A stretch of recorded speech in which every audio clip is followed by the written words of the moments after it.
Née dans une puissante lignée royale maudite par la consanguinité, Margaret Theresa était condamnée dès le départ. Envoyée pour épouser son propre oncle à seulement 15 ans, elle devint impératrice du Saint-Empire romain pour finalement dépérir dans une vie de maladie, de dépression et de grossesse sans fin. Rejoignez-moi alors que nous explorons son histoire.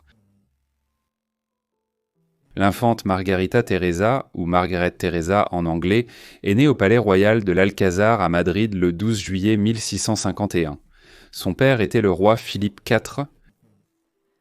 Il avait été le souverain de l'Espagne depuis 1621, après avoir accédé au trône alors qu'il n'avait que 15 ans quand. Philippe était connu sous le nom de Rey Planeta qui signifie « le roi planète ». C'était parce que l'Empire espagnol s'étendait alors autour du monde, couvrant la plupart de l'Amérique centrale et du Sud, les plus grandes îles des Caraïbes, les Philippines et l'Asie, ainsi que quelques petites parties de la côte de l'Afrique de l'Ouest. La mère de Marguerite était Mariana ou Maria Anna d'Autriche, une fille de Ferdinand III duc d'Autriche et empereur du Saint-Empire romain.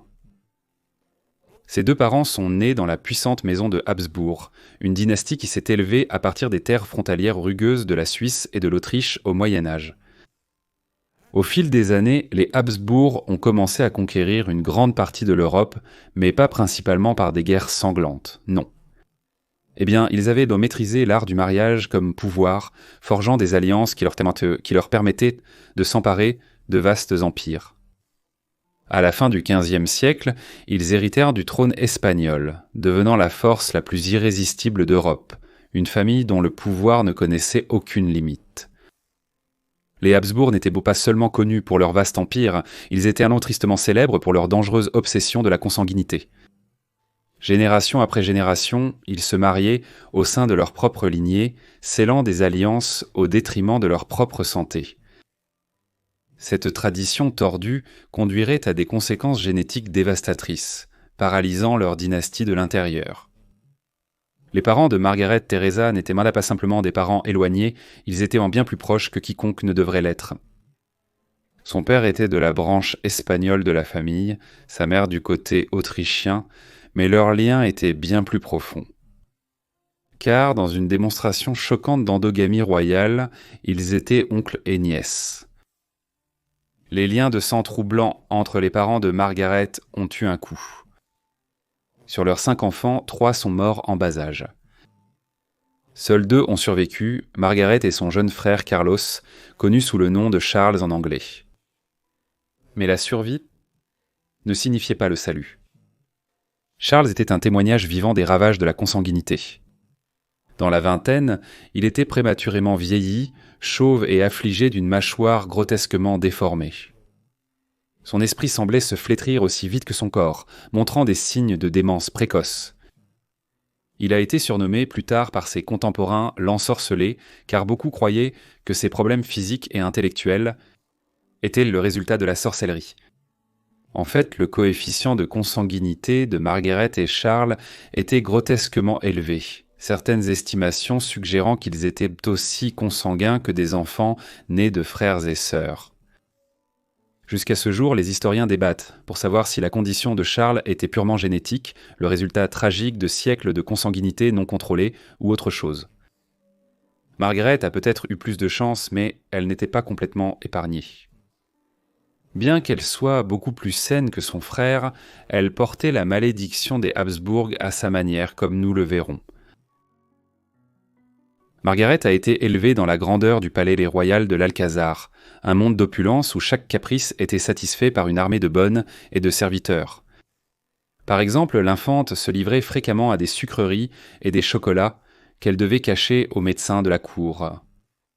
Pourtant, sous le luxe se trouvaient les contraintes suffocantes de la cour de Madrid, où chaque mouvement, chaque mot, chaque regard était dicté par une étiquette royale conciliante. En tant que princesse de la puissante dynastie des Habsbourg, elle a reçu la meilleure éducation que l'argent et le pouvoir pouvaient offrir. On lui a enseigné plusieurs langues, elle s'est familiarisée avec l'allemand pour mieux converser avec ses cousins Habsbourg du côté autrichien de la famille et a appris un peu de latin, la langue sacrée de l'érudition et de l'Église catholique romaine.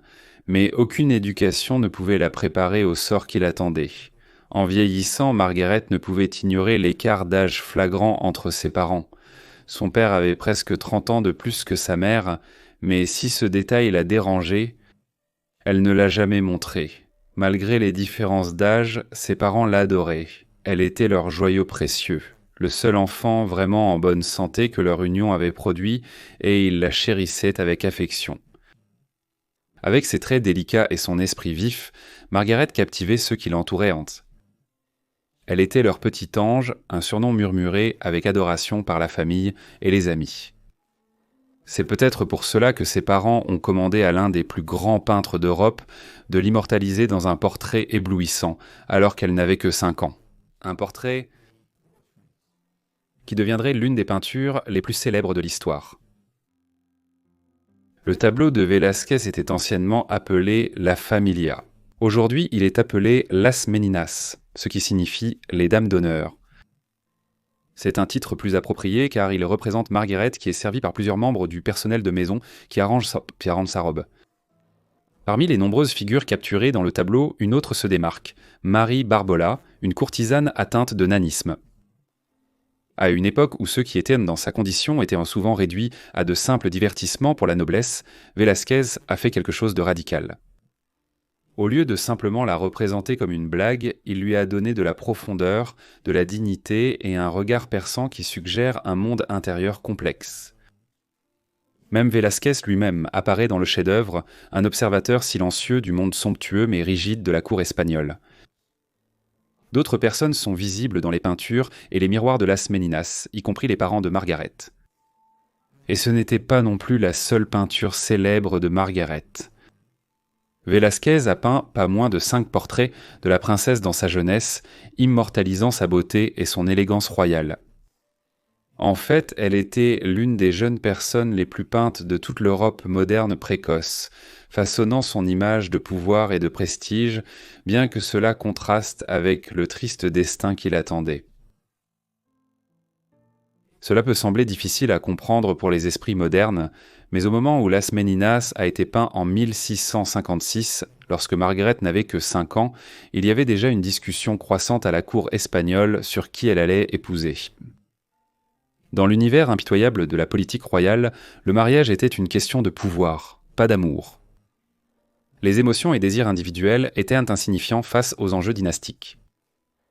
En tant que fille du roi d'Espagne, Margaret n'était pas seulement une princesse, elle était un pion de haute importance dans le jeu brutal de la diplomatie européenne, son avenir ayant été décidé bien avant qu'elle ne le comprenne.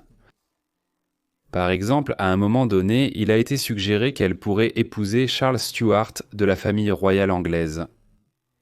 Il a été rétabli sur le trône anglais en tant que roi Charles II d'Angleterre, d'Écosse et d'Irlande en 1660, après que l'Angleterre a brièvement expérimenté la République dans les années 1650. Un mariage de ce genre aurait été utilisé pour former une alliance improbable avec les Anglais, à une époque où la France et l'Espagne étaient de farouches rivales pour la domination de l'Europe occidentale. Au final, Charles a plutôt épousé Catherine de Bragance, une mariée portugaise en 1662.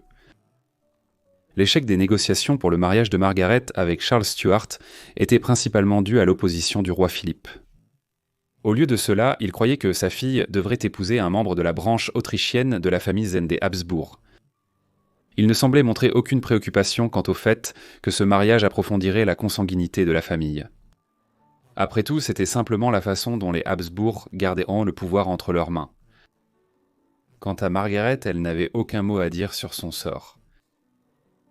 Lorsque les négociations entre Madrid et Vienne ont commencé, elle était probablement heureusement inconsciente des conséquences choquantes que cette union apporterait. Elle n'avait encore que 11 ans quand il a été annoncé à la cour royale qu'elle épouserait Léopold, de la maison de Habsbourg.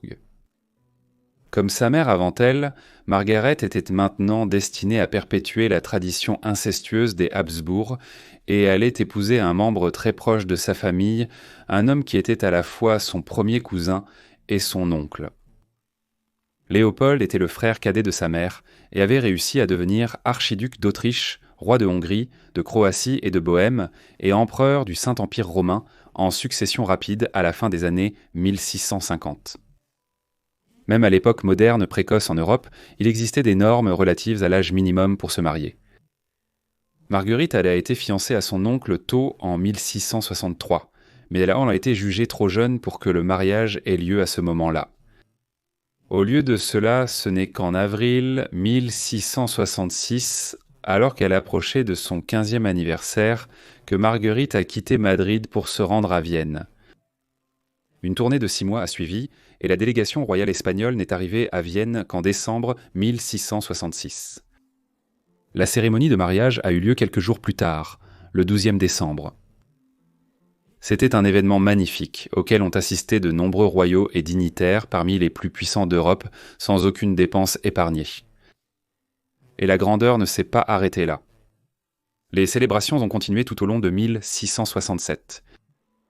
Pourtant, derrière la splendeur, un sombre destin se déroulait déjà. La vie à Vienne était singulière, et parfois ardue pour Margaret. Pour commencer, elle et son nouveau mari avaient un mariage étrange. Il peut être surprenant, pour nos oreilles appelées modernes, d'apprendre qu'ils n'ont pas tenté d'ignorer leur lien de parenté étroit. Elle l'appelait en fait oncle. Malgré cette situation non orthodoxe, ils s'entendaient bien. Ils partageaient dans certains des mêmes centres d'intérêt, notamment l'art et la musique, et Léopold a fait de son mieux pour que Margaret se sente à l'aise dans son nouvel environnement. Il était également courant que des royaux comme Margaret, lorsqu'ils quittaient de leur pays natal pour aller épouser un souverain ou un prince étranger, emmènent avec eux des membres de leur ancien personnel domestique. Elle aurait donc eu quelques visages familiers autour d'elle à la cour de Vienne alors qu'elle s'acclimatait à sa nouvelle vie. Peut-être y avait-il même certaines des personnes qui étaient à Madrid lorsque Velázquez peignait Las Meninas de nombreuses années auparavant. Malgré cela, Margaret restait profondément nostalgique de son pays, s'accrochant à ses racines espagnoles et faisant peu pour améliorer son allemand. Au fil du temps, sa beauté autrefois délicate commença à s'estomper. Son teint devint plus pâle, ses traits plus fatigués et la caractéristique mâchoire des Habsbourg devint plus prononcée. Le mariage était aussi perturbé sous d'autres aspects. Margaret est tombée enceinte presque immédiatement après son arrivée à Vienne et a donné naissance à un garçon nommé Ferdinand en septembre 1667. Il n'a survécu que 3 mois et demi cependant et est décédé en janvier 1668. Leur chance semblait changer avec la naissance de leur prochain enfant, une fille, Maria Antonia, née en janvier 1669. Elle serait la seule des enfants de Margaret à survivre. 2 autres n'ont pas eu autant de chance. Un fils, John Leopold, est né le 20e de février 1670, mais est tragiquement décédé quelques heures plus tard. Une autre fille, Maria Anna, n'a vécu que 2 semaines avant de décéder en février 1672, et ce schéma dévastateur était un signe des choses à venir. La série difficile de grossesse de Margaret était en partie due à ses propres problèmes de santé. Bien qu'elle ait été une enfant beaucoup plus saine que son frère, elle a eu quelques problèmes de santé croissants dans les années précédant et suivant son arrivée à Vienne. Lorsqu'elle est arrivée dans la capitale autrichienne fin 1666, les gens ont rapidement commencé à commenter ses maladies fréquentes. Pendant un certain temps, beaucoup ont attribué cela au stress constant de la grossesse. En seulement 6 ans, elle a enduré 6 grossesses, dont 4 accouchements vivants et 2 fausses couches, chaque événement la laissant plus faible et plus déprimée qu'auparavant. Mais avec le temps, il est devenu évident que quelque chose de plus sinistre était en jeu. Margaret était souvent confinée à son lit, même lorsqu'elle n'était pas enceinte. Les médecins l'ont diagnostiquée avec une glande thyroïde agrandie, mais au XVIIe siècle, il n'y avait pas de remède et son état n'a fait qu'empirer. Les choses ont vraiment empiré pour Margaret au début du printemps de 1673.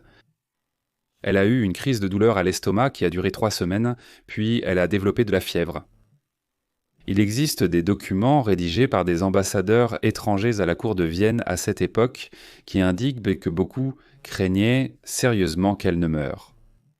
Début mars, elle avait des difficultés à respirer, et le 10 mars, un confesseur a été appelé pour entendre sa dernière confession et lui donner le sacrement.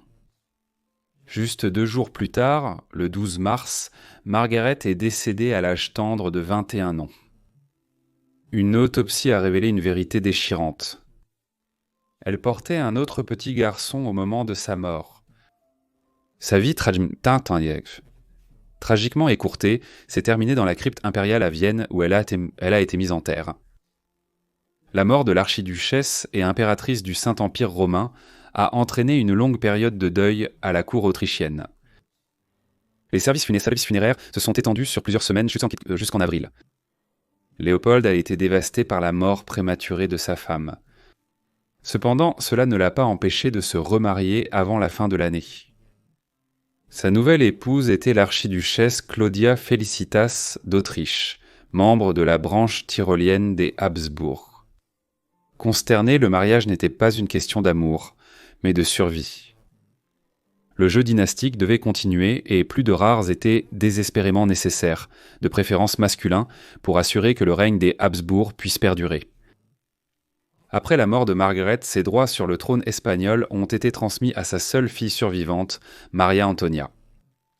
Lorsque Maria Antonia elle-même est décédée en 1692, ses droits ont été hérités par son seul fils survivant, le prince Joseph Ferdinand de Bavière. Cependant, la mort prématurée de Joseph Ferdinand en 1699, couplée à l'incapacité du roi Charles II à produire un héritier, a déclenché une crise de succession qui a plongé l'Espagne et toute l'Europe dans une guerre brutale qui a duré près de 15 ans, un an. Crise qui, peut-être, aurait pu être évitée si les Habsbourg ne s'étaient pas détruits de l'intérieur en raison de leurs pratiques incestueuses. Merci à tous d'avoir regardé cette vidéo sur Marguerite Thérèse d'Espagne, en espérant qu'elle vous a plu. Faites-moi savoir ce que vous avez pensé de la vidéo dans les commentaires ci-dessous, et si vous avez d'autres suggestions, faites-le moi savoir également dans les commentaires ci-dessous. J'espère que vous êtes abonnés et que vous avez activé les notifications pour recevoir toutes mes vidéos dès leur mise en ligne. C'est tout pour moi, alors à la prochaine, merci.